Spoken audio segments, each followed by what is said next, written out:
that is for break away or break-in point. Correct?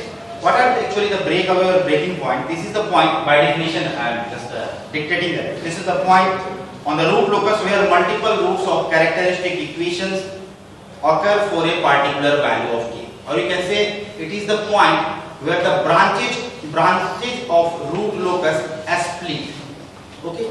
So what will be the possible cases? I am going to list that possible breakaway points on the real axis itself. Please note that whether it may be, what is the breakaway, difference between breakaway and breaking. When the branches split from each other, we technically say it is breakaway point. Means these two branches are going away from each other. And when two branches merge at a point, we will say that it is a break-in point. But in some literature, they directly write that breakaway point for both break-in and breakaway also. So we have to understand the meaning. Whether it will be break-in, it will be the merging point for a given value of k. When it is breakaway, it will be the diverging point for that particular value of k. Correct? So we have just listed, we have just seen that when two poles are there and the section between these two poles are the part of the root locus, then there will be a breakaway point. Correct? Suppose this is the part of root locus. So what will happen? A particular given value of k.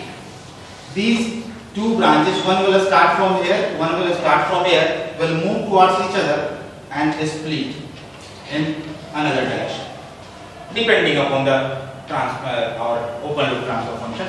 So this point I am focusing on. This point is known as your breakaway point. This particular point is your breakaway point. This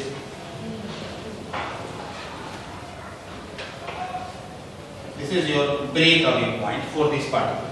So I am going to list what are the various possible cases for breakaway point on the real axis. I have written a real in bold letter. These actually the cases are for that section of real axis which lie, that section of root locus which lie on the real axis. So we are just taking real axis into the account. It is not necessary that the breakaway point will always lie on the real axis, but we are going to see what are the possible cases of when the breakaway or break-in point may occur. Correct? So one possible case is that, case number one is that when between the two poles, the breakaway point may occur between the two poles when the section between the two poles are the part of the root locus. Right? Case number two is that between two zeros. Suppose there are two zeros and the part of the real axis between the two zeros are the part of the root locus. Then also there is a possibility of breakaway point. But if you want to be technically correct, it will be break-in point because it will come from somewhere. It will come from somewhere and merge here. Correct? And one will move towards 0, 1 0, and second one will move towards another 0. Correct? Why? Because root locus starts from pole but end at 0. Say this is black is one branch is coming, here it is merging and moving towards, so it is a break-in point. What is the third possibility? Third possibility says that if there is a 0 on the real axis and to the left of the real axis there is no 0 or poles, and hold the left part to that particular 0 as a part of root locus, then there is a possibility of your breakaway, or technically you can say the break-in point. Correct? We will this particular third case you will know when we will solve the numerical formula. This part. Suppose there is a 0 and whole of these parts to the left of this 0 are the part of root locus, then I am going to say once again there is a possibility of breakaway, or more technically you can say, because it is associated with 0, so there is a possibility of break-in point somewhere in this section. Why? Because it will come from here, maybe it will come from here. One will move towards this 0, and since whole of this left part is a part of root locus, so another will move towards infinity. So these are the three possible cases of occurrence of breakaway or breaking point on a real axis. Correct? Now, when you know that this particular point has occurred, means when there are two poles, there must be a breakaway point. When there are two zeros and the parts of between the two zeros are a part of root locus, there must be a breakaway point. And when this case happens, there must be a breaking or breakaway point. Correct? So there are three possible cases. So how to exactly find these values? So this point is the determination of breakaway.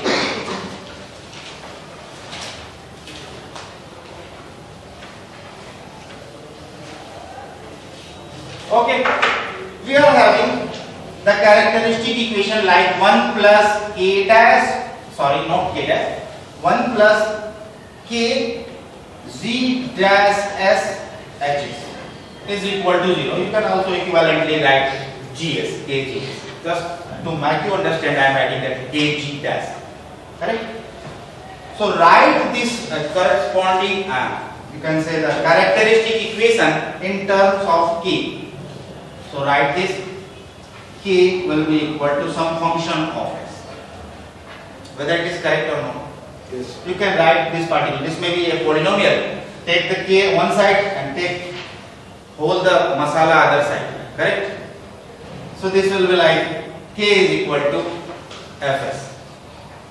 Next job is that differentiate this value of k, because k is now function of s. Take k as a function of s and differentiate this dk up with respect to s and put this particular y is equal to 0. So dk upon ds is equal to 0 will lead to some values of s. Why? Because dk upon ds will be ultimately dfs upon ds, so it will give the value of s where this differential is going to be 0. So s will be equal to 0. This will be equal to 0, so you will get some values of s. Okay, 1, 2, 3, some values of s. So these values of s, you cannot directly say that these values of s are breakaway point or breaking point. Rather, these points or these values of s may be possible break-in or breakaway point. Suppose you got 3 points or 4 points. Suppose you got 4 points. Maybe out of 4 points, 3 may be valid breakaway point and 1 may be not valid breakaway point. Means out of these points, some may be whole the point may be breakaway point, or maybe some of these points may be breakaway point. Correct? So how to check that whether which value of s is a valid breakaway point or not? Correct? So another method is given in literature. I'm telling the shortest method. Correct? One method say the method which is available in literature say that whatever the value of s we go after you obtained after following this procedure, put that value of s in this characteristic equation and reversibly find the value of k. Correct? For that particular value of s, there might be a value of k, because that particular value of s is a point on the root locus. So there might be a value of k associated with that particular point. Find the value of k. Put one by one this value of s in your characteristic equation. Find the value. If suppose there are 4 points, find value like k1, k2, k3, and k4, and look at those values k1, k2, k3, k4. That how many of these values of k are positive. So those values of k means those value of k which are positive for a given point will be the valid root locus, and those value of s which will lead to the negative value of k which will not be the valid root locus. Why? Because whatever we are doing is just for positive value of k. So this is one method to check. Suppose you are plotting inverse root locus. So what you will take? You will take negative value of k. Negative value. Clear? One shortcut is there. I have actually noticed one shortcut. It is not listed in any of the book. This method is very cumbersome, I think. Okay, because you have to put for each and every point. Now, second method. From the possible breakaway point I have listed, that there may be, if you are lucky enough that your breakaway point lie on the real axis, that for that particular case I am giving a shortcut to you. Means you know that the breakaway point, if it is on the real axis, it may be between two poles. If the parts of that between two poles are the parts of the root locus, it may be between 2, 0, or it may be between 0 and infinity. Correct? So take this value of s. If all this value of s are 0, means real, you are happy person. You are most luckiest person on the earth. Correct? Because this possible whole of these possible breakaway or break-in points are going to be real. So check, locate this point on the axis, real axis, and find that whether this point belongs to that section of the root locus, that section of the real axis which is a part of root locus or not. Means suppose we are having two poles. Correct? We are having two poles, this and this, and part of this is a part of root locus. And suppose this is s is equal to -4 and this is s is equal to 0. And here, with the help of this equation, you found the value like s is equal to -2 and -5. And you want to check which among these is a valid breakaway point. So one method is that put this value here and find the value of k. If the value of k is positive for direct root locus, then this point will be corresponding valid breakaway point. And second shortcut is that you know that there must be a breakaway point here. So locate this point. -2 here, -2, and here it is -5. Minus s is equal to -5. So without performing calculation, we can say this will be a valid breakaway point because this lies between the two poles, and the section of real axis between the two poles is actually the part of root locus. That this is the valid breakaway point, and this is wrong. Correct? So 95% cases you will be happy enough or you will be lucky enough that your breakaway point will lie on your real axis. Correct? So you can apply this concept. Okay. Now,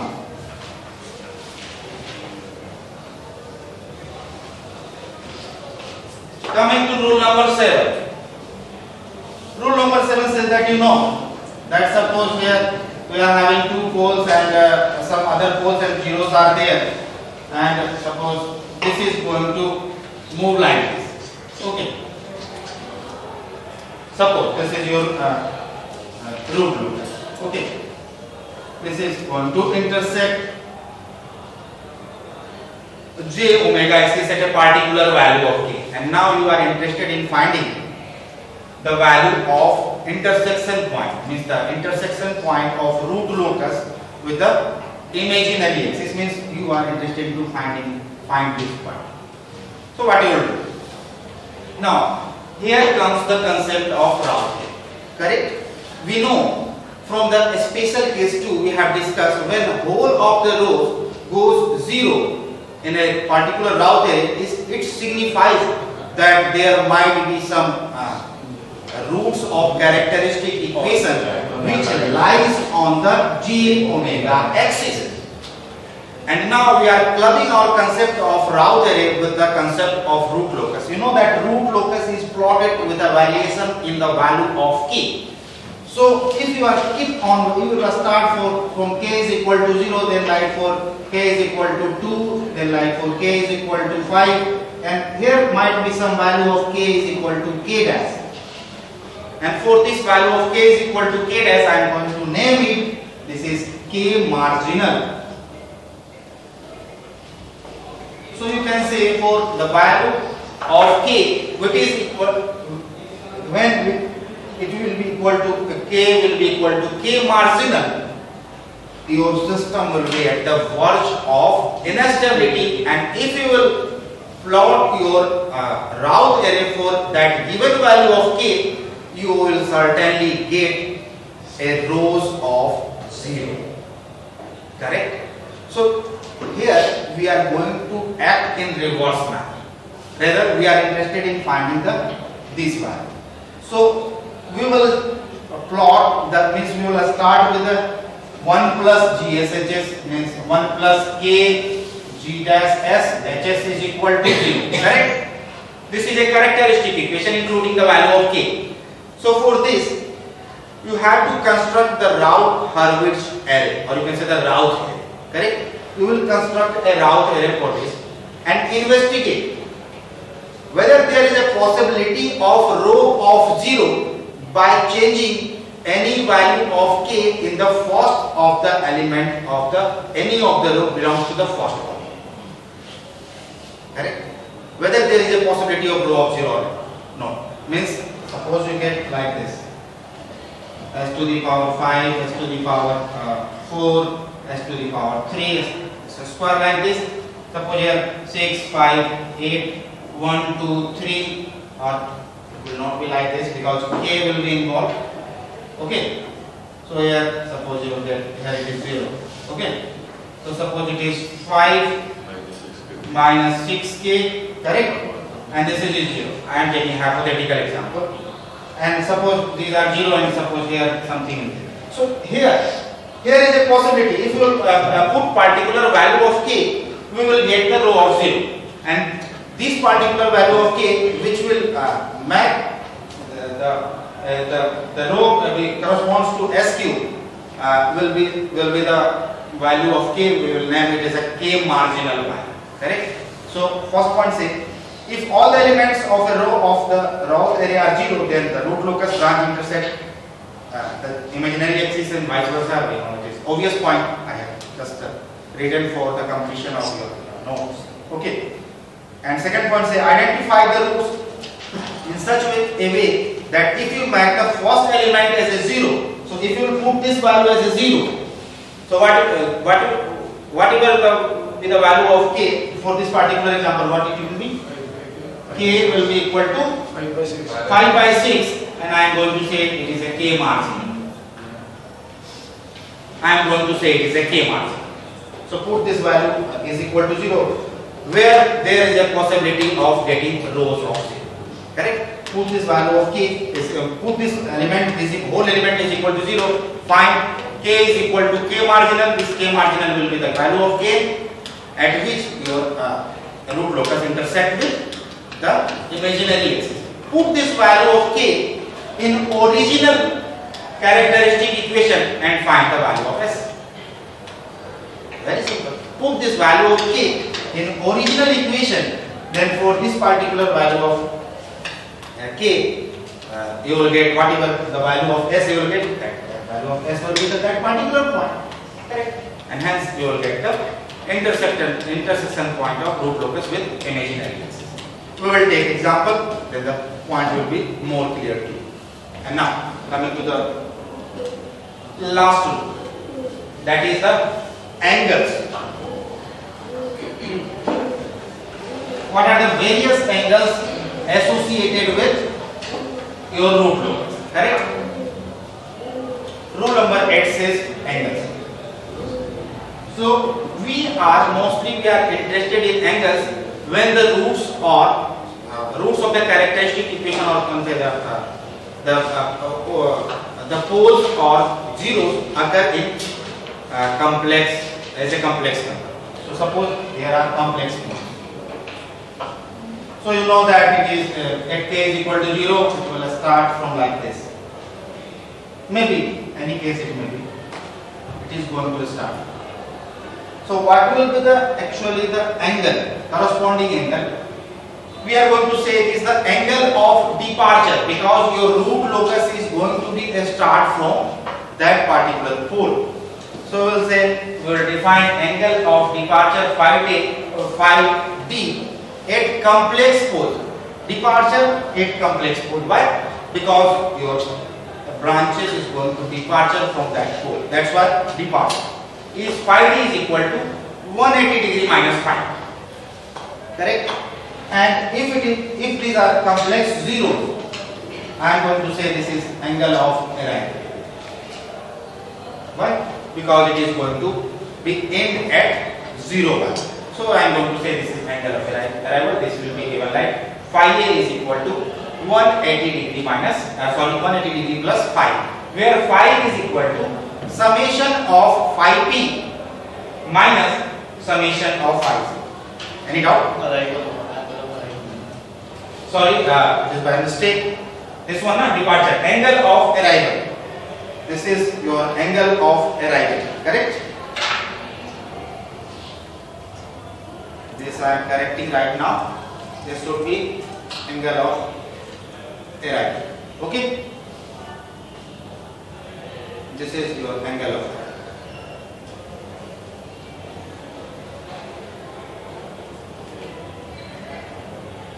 Well, this is your angle of arrival at complex rate.